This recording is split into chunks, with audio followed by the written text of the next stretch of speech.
Hello, everyone, and welcome back to the NAF podcast. I know you guys all must be wondering, where is Madhudai today? I was hoping to see Madhudai. I don't know where he is, but today I will be hosting this episode of the podcast. So for those who do not know me, hello, my name is Shailee Banskota. I am the NAF Youth Forum leader, and very honored to be here today. But before we get started, I do want to go ahead and take a moment to thank the sponsor of today's episode, who is Mr. Santosh Stapit. NAF is very thankful for his continuous support. So please take a moment to check out all of his information in the description of this episode below. Thank you so much, Mr. Stapit, for continuing to support NAF. And okay, I think we'll get started with today's episode. We have a very exciting episode for you all, featuring Miss Preeti Adhikary, who is the founder of the ever-growing and remarkable the Great Nepali Diaspora, which is a nonprofit community of global Nepalis that aims to nurture connection, collaboration, and camaraderie. However, this is not the only thing that Ms. Adhikary is known for. With over 17 years of diverse experience in tech startups and banking, nonprofits, she creates and supports community-driven ventures that have a positive social and economic impact. So welcome to the show, Preeti. Thank you, Shailee, and thank you, NAF. I'm so excited to be here. I'm very, very happy to talk to you today. It's so nice to talk to you too, because I think the last time we spoke was when we both were at the fourth Nepali Women Entrepreneurship and Leadership. Right, I think that was like March of last year, right? So it's been forever. It's been a while. It's been a while, but that was such a fun time. It was so nice to meet you then, and so nice to talk to you now. But today is all about you and all of the amazing work that you've done, specifically with the Great Nepali Diaspora, or TGND. I'd love to hear in your own words, though, what really pushed you to start TGND? Sure. I guess, there's a lot of reasons. And one is, what I felt as a student in the US and later working, right? I think Nepalis, we're so connected on a social level. We have friends and family, and we hang out all the time, right? But what I felt was, even though I had cousins and, really close friends, I didn't even know what people were working on. We never talked about collaboration and things like that. And I think socially, I guess as a culture, we're not used to it, right? And I used to feel like that was such a missed opportunity, where people were like, we were close, but not on a professional level. Right. So I really had felt that all my adult life. And at some point, I wanted to really try to make something happen. I think it's been a year, so it's easy for me to now say, oh, I knew everything, I had a blueprint, but I didn't. I just knew that I wanted to share my ideas out there. And people started responding, and I think the community started forming organically. Right. Well, it's so great to see how it's grown in just a year, you said, right? It's amazing. I think even in a year, I've had so many people talk to me about how, oh, have you heard of the Great Nepali Diaspora? And I'm like, of course I've heard of it. But it's amazing to see how much it's grown in just 1 year. And so I know that, I guess you could say, and correct me if I'm wrong, a foundational component of TGND is also networking. And I see an abundance of networking events that TGND holds across the US with across the world, actually. The world, right, exactly. And with an incredible turnout each time, I must say. Right. It's so nice to see so many young Nepali professionals having the opportunity to connect on that level. And I attended one in Dallas when we were in Dallas together, and I still speak to the people that I met that night. So it's really nice. And so I had this thought, why do you think it's so essential for Nepali people to have these in-person networking events to foster connections? Sure. I think, networking is something that all of us have done or, done it in a normal setting, right? I mean, whether you're in finance or anything, people do go out for networking. You have happy hours. People are used to that. What Nepalis aren't used to is a networking event just for Nepalis where you don't really know these people and you're supposed to go introduce yourself and say, oh, and where you're not just speaking in English, right? Whereas you sort of you have these common things, but we're so not used to it, Right. Right. right? For me, I think the idea came because I've, set up a lot of these communities, tech communities in New York and so on. And I've been really involved there. And I would never meet a Nepali, right? And in New York, I mean, you can imagine that. Yeah, that's So the networking events, I think those are the first touch points in a way, right? Where it's a little bit of a behavior shift where you're sort of going in, you might know one or two people, but mostly people don't know each other, right? They come in and we sort of, it's awkward a little bit, because you don't really like it's a weird, right? To sort of when you're not hanging out with friends, it's a weird thing when you know they're Nepali, but you right. don't really know them. Right. But what we wanted to do was create this safe space, right? Encourage Nepalis to go out there, just, really start talking about themselves. We're so not good at that, right? I think Nepalis in general are so bad at really talking about themselves, women especially, right? We're not good at taking credit. We're not really good at all of those things. So we wanted to create a safe space where, people can just go try different things, just try meeting people. And, the hope is it grows into something amazing. And even apart from that, they can move on to other things, right? They can, even when they go out to normal networking events, they're prepared, right? Because they've sort of tried that in a safe setting. So, Right. but it's worked great.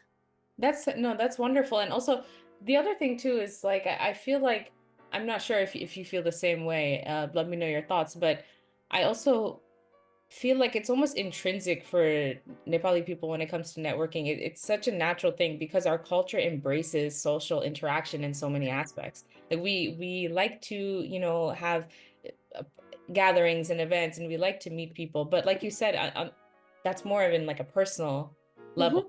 It's not in a professional level. We keep that very separate. So Exactly.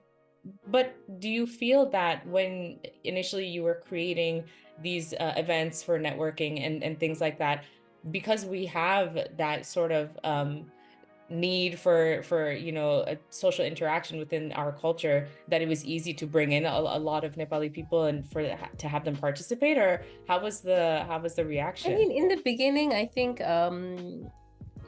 I hoped people would show up, but I didn't know, right?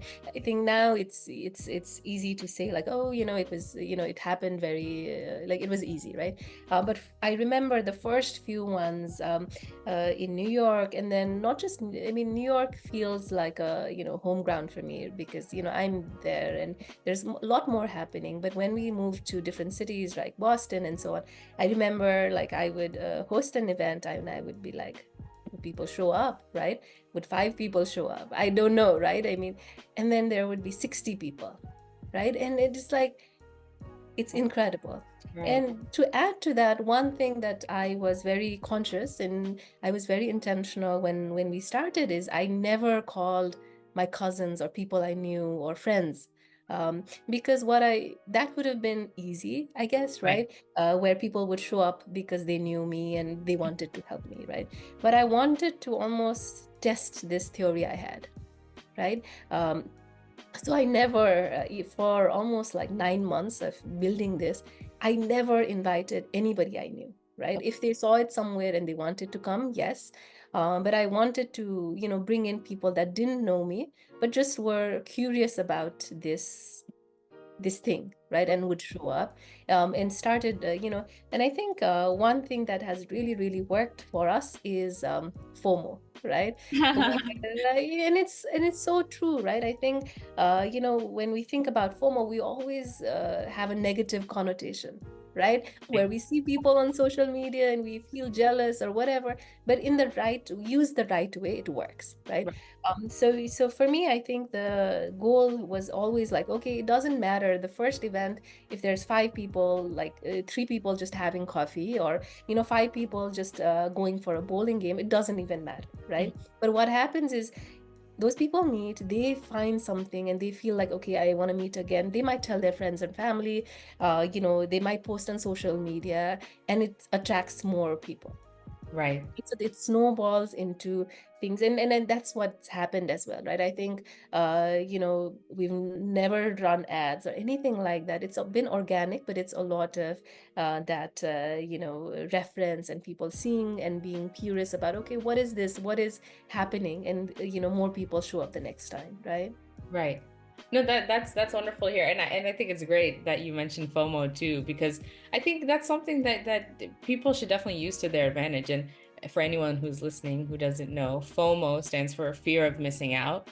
Right. So it's definitely something that we hear very often when it comes to things like this, when people see people posting on Right. social media about certain events and things like that. So I think that's great. Um, Another question that I had is obviously we have a lot of people in our community, in our Nepali community in the state of Florida, um, that are involved in NAF, or they attend our events, and it's a wide range, age range of people who are attending.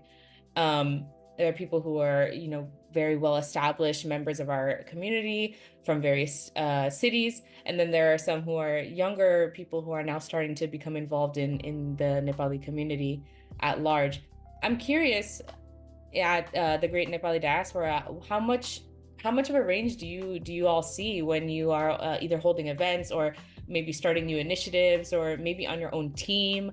Um, Right. how much kind of interest have you had from Sure. It is a big range, right? So our members are anywhere from undergrad students to retirees.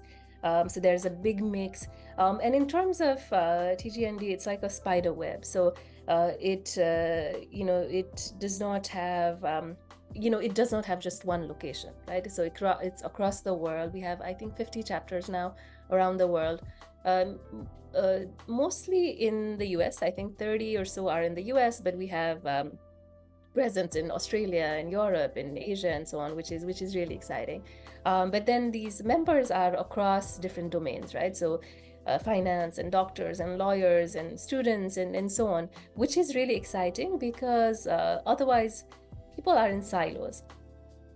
Guys, we think that because I'm interested in, like, just as an example, data science, I'm Mhm. only interested in data science people. Right. That's what I want to know and network with, right? But I do think there is a lot of value in that cross-pollination of ideas, just meeting people that you might have something in common with, but they're not part of your industry. Right. I Right. think one thing we're hoping to do is, I know, organizations like NAF have such a rich history. There's so much that has been done, right? But Right. it's focused on one location. Right. Right? What we're hoping to do is also be that connector across organizations like that, right? So that people, for example, somebody from Florida, if they're traveling to New York or SF and so on, they already have a community they can link to. They can, if they have a question on, I don't know, real estate. For example, they can connect to somebody across the world and find out information. I think there's so much value in terms of all of that. And now what we're doing is, it was very general and very, like, big range. But we're starting these hubs. I think we have now 14 hubs, which are like interest groups or career paths, where we can bring, build programs. For example, there's data science, there's PhD, there's women's groups and so on. So we're hoping that there's general sort of networking, especially at events where people from, different age groups and industries can mingle. And then for specific careers, then we have mentorship and guidance that's a little bit more specific. Oh, that's wonderful. I love that. I love that, especially because, like you said, I don't want to say that we tend to be narrow-minded, but I think a lot of times we do tend to, like you said, think about, okay, I'm focused on this career, or I am already in this career, so I would like to connect with more people that are in my same career, Right. because that is how we're just taught, not really taught, but I guess that's just how we assume that Of course. networking should go. Like just speaking to people with the exact same interests as us, Exactly. but it's not necessarily the case, right? Like Right. that's not how we broaden and kind of gain new perspectives. Right. Um, that's not how that's done. So I love that. I love that you Thank guys are you. encouraging that, because I think, especially for Nepali people, I think that kind of needs to be told to us a little bit Exactly. sometimes. We won't know until we're told things like that. So I think that's wonderful. Thank But you. I think so. As the youth forum leader, obviously, I'm very involved with the younger people in Florida, and specifically, I also always like to think about when there's organizations like TGND or any other prominent Nepali organization that is doing great things. I always like to think about how they're including the youth Hmm. specifically in their group. So I have the privilege to work with so many of the youth across Florida. They're intelligent, they're hardworking, Right. they're inspiring. I mean, they're the ones who are going to be the next prominent Nepali professionals Of in course. the world, which is so amazing. So because I personally myself have so much pride in being, Nepali, I also want to see the global Nepali community continue to excel and accomplish and do things that we've never seen before. So, what do you think the current Nepalese youth specifically can get out of being a part of TGND? And even if they don't know about it, or Right. they're still maybe a little bit younger, what do you think, or what do you hope for them to get out of it in the future? I mean, a few things, right? One is, visibility, right? What's been missing for the Nepali diaspora in general is there are so many Nepalis that have done incredible things, right? Again, across different domains, and we have no idea. There's few people that are in the media, and we know these names, but there are so many more that are incredible, right? Right. And I think overall, just seeing role models is so amazing, right? So one is that's what we're hoping, to really inspire the younger generation, that there are not just American or South Asian role models, but there are Nepali role models that are doing incredible things. And I think we're also trying to change that narrative of what success means, right? Right. Where you don't necessarily have to be a doctor or engineer to be successful, right? There Right. are so many creatives, there are so many other sort of career paths that Nepalis are now doing and are, excelling at it, right? And I think it's our responsibility to also showcase that. So we're hoping, we can do that. And I think number three, what I really also believe in is especially for the younger generation, it's not just I think important to see role models, but find their identity, right? I think what's been an issue also is we try to categorize what a Nepali is, right? And we try to say, okay, the definition from our parents' generation is this, right? A Nepali is somebody that maybe eats dal bhat every day and speaks fluently and, Right. and all of that, and maybe there's a little bit more to it, right? And then my generation is a little different in terms of our experience. We still have a little bit of baggage from Nepal, good and bad. And then your generation and younger are again different, Right. right? In terms of your life, your lived experiences when you came to the US, or there are so many people that are now born in the US and are trying to find their connection with their roots, right? What you know what I'm hoping TGND also becomes is this safe, inclusive place for Nepalis that are not bound by these rules set by the old generations, Right. right? Where people are free to be Nepali, but their version of Nepali while being professional. right? So that's of course, things like mentorship, guidance, that connection to communities, all of that. But I think what I love is, because the community is so young, because we're sort of very intentional in terms of being inclusive and making sure it doesn't turn, it never is, and it's not going to turn into an old boys club. It becomes a safe space, right? Right. So I'm hoping for the young people, it becomes something that they can connect to, really learn, and have a peer network, but also be able to you know um, be proud of their identity, whatever that is, Right. right? I think that's such a beautiful message, and very important. Specifically, I think, especially what you were saying about seeing role models. I can say, because I was born here in the U.S., but very in tune with my Nepali culture. Right. Growing up, would genuinely, I mean, I would like grasp at straws to try to find Nepali people, like famous Nepali people online. Who can I look up to and use as my role model? There are so many, but trying to find someone who I can relate to, like you said, Exactly. maybe it is in the United States, Mm. maybe it has kind of similar experiences to me. That was difficult growing up, because it was still there wasn't that network, and maybe there Exactly. wasn't that much media coverage around those people who were doing such great things, but they just weren't being recognized publicly in a way that we could find them. So I think that's so amazing. I love that TGND is allowing that to take place. And then specifically with identity, I know that when I've had conversations with a lot of the kids in Florida here too, that is something that has come up with Mhm. them discussing how, I struggle with my identity. I'm Nepali American. How can I balance these two sides of me? But Exactly. also, how can I try to connect more with my Nepali identity in a way that is comfortable to Hmm. me and relatable to me? Exactly.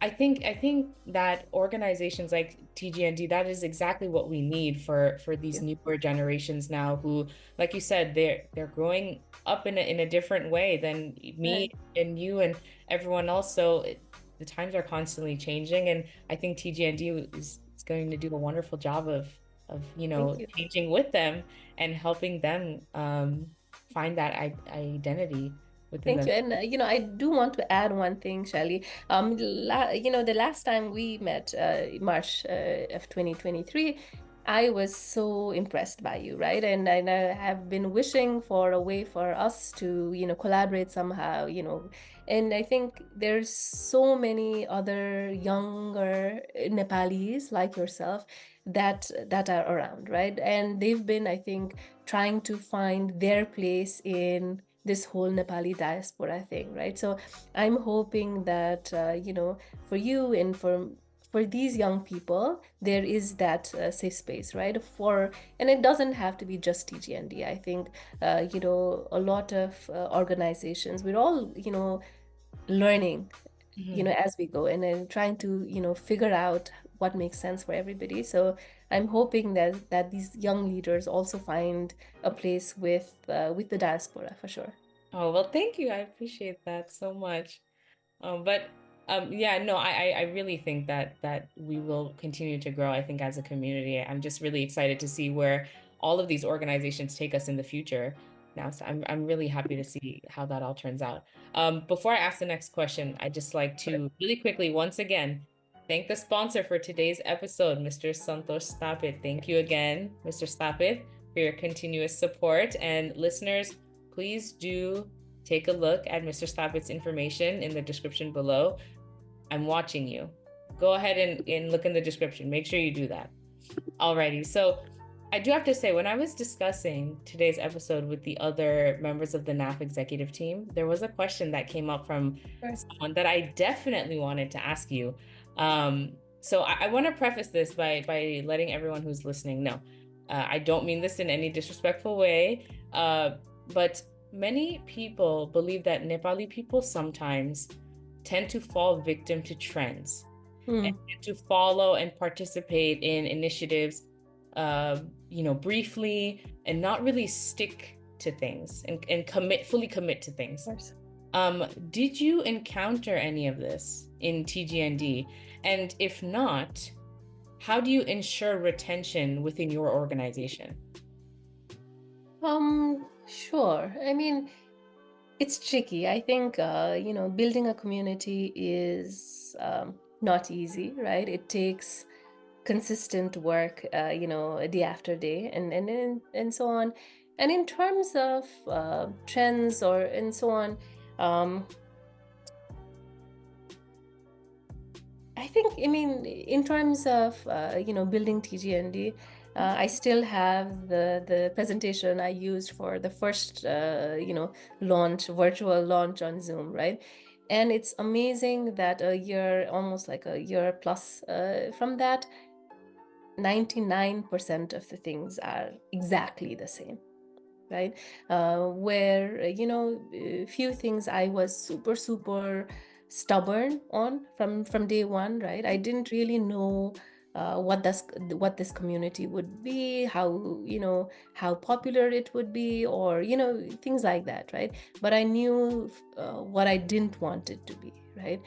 So just as an example, I knew from day one, this would not be this salesy platform where everybody spams each other. People are just like, oh, buy from me, invest in me, blah, blah, blah, right? Or it would never be this political organization where people are like, oh, I'm close to this, I'm like the titles and so on, right? I knew that those two things I was not going to tolerate. And also, I wanted this to be, because I'm a woman, Nepali woman leading this, I wanted to, set, change the rules in a way, right? Where, from day one, we've never really had an all male panel or things like, or even Right. in terms of my leadership team, it's like I feel like you don't even have to try so hard, right? If you invite experts from all genders and be inclusive and have those conversations, our leaders are, I forget the exact number, but I know that more than half are women, which Wonderful. is incredible. And there's no hierarchy in that sense, right? There is no thing that, oh, somebody from an undergrad student can't lead versus somebody that's much more mature, right? I think we have so much to learn from different ages and different groups that there is no such thing. But in terms of the community, one thing that's helped, I think, TGND be sustainable so far, and last this long, even if it's just a year, is the fact that we're stubborn on those few things, but flexible in terms of everything else, right? I feel like I have a few ideas, but I'm open to everybody else giving feedback. I'm building in public so people can critique, people can say, oh, this is good, this is bad, and we can sort of make changes. But then what I love is we're sort of I think that's attracted a lot of people as well, where they feel almost some kind of an ownership, right? Where I can, it's almost like I joke with my friends that this is like a magic, my personal magic database sort of thing, right? Where I'll have an idea in terms of, oh, I do want to do something about mental health for Nepali community, which is so, so important, right? And I just put it out there on social media, and there's all these experts and all these people that want to help, and we make it happen, which is like, it's so incredible, right? That people feel that. So I'm hoping that's one of the reasons that we're not sort of falling into this trends and just being that shiny new thing, but something that's that lasts for a while. No, I think that definitely does speak to why people continue to be a part and be involved in it. Because, like you said, I think one of the biggest things as human beings that we want is to be heard and to be Right. listened to, especially if we are actively participating in something, and we have an opinion about it. We would like for whoever it is that is leading that to Right. listen to what we have to say. So I think you taking that step and making sure that you are listening to those who have any critiques or suggestions or anything. That makes a very big difference in leading an organization. So I think that that's amazing, and it speaks to your amazing leadership and Thank how you. you are running TGND. So that's great. And um, speaking on touching back a little bit before what you were saying about how you've made it a point to not make TGND um, an all boys club. Right. Obviously, as a woman myself, I love to hear that. I know that you guys do a lot, like you said, to make sure that Nepali women are being treated just as equally as Nepali men in your organization. But is there anything that TGND does specifically for women, or do you guys have any little hubs or groups for women exclusively that is just for them? Sure. So last year, we did launch the Women's Hub, and what we started with was this unfiltered conversations, right? Where women would just join Zoom, and we would talk about the challenges and even opportunities of being a Nepali woman, right? Where it's not recorded, it's everybody just gets to vent. I think there's such a need for things like that, right? Where we don't have to pretend that we can do it all, and there's no what I've hated growing up is people pretending that things are so easy, especially as a woman, right? Where I think it does us harm when people are not honest about their experiences, right? Where people are not admitting that there are compromises for all. I mean, I think for women especially, but even for men, right? When you're trying to balance work and family and other commitments, there are compromises. That's how life works, right? But I think I've always tried to advocate for especially women being really honest about those kind of things, but also intentional in terms of, yes, let's vent, let's sort of have those safe spaces, but how do we move forward, right? How do we not just become this group that complains? How do we take action on things? And this year, I love that, we just relaunched all our hubs, including the Women's Hub. It's going to be co-led by two amazing women, and we have a lot of programs just making sure that some of these issues that women face, especially Nepali women, we can really work towards at least mitigating some of those. So, there's a few things that are in the pipeline, but I think that's really exciting. That's wonderful. I love to hear that. And obviously, like you said, there's a lot of times there's specific issues that women and also Nepali women go through that we tend to kind of sweep under the rug, or we Right, just tend to bear, and we just leave right. it be because we say, that is just how things are. But like you said, sometimes it just takes a conversation with other women, other people to kind of make you feel less alone. Of course. And then I think we need to normalize some of these conversations, right? Sometimes I think, a lot of these, I think, difficult sort of conversations, what happens is you always feel like you're the only one feeling that way, and you're the rebellious one, I think, right? But especially with women and some of the issues, it's something that a lot of us have felt, right? In terms of, again, that sort of balance between ambition and everything else, and even being, retaining that identity, right? I think it's harder for Nepali women abroad versus Nepali men, right? In terms of our cultural identity and a lot of different things, right? So for us, I think just setting that stage for honest conversations is one. And then two, how do we sort of take from that, right? How do we encourage Nepali women that have accomplished to really step forward, showcase their vulnerability and as well as their stories? And also, how do we connect younger women with more accomplished ones, so that there is this really shared knowledge, and there's we can move forward, right? Right. I think that that's such a great learning experience for everyone. I think it really fuels such a good conversation. So I think that's wonderful. I'd love to see that as well. Um, at this point, we all know that TGND has achieved so much since its conception, just in a mere year, like you said. But I'm curious to know, has there been a moment with TGND where you've had like, oh my goodness, this is really happening sort of moment, or specifically an achievement that you are just uber proud of in particular?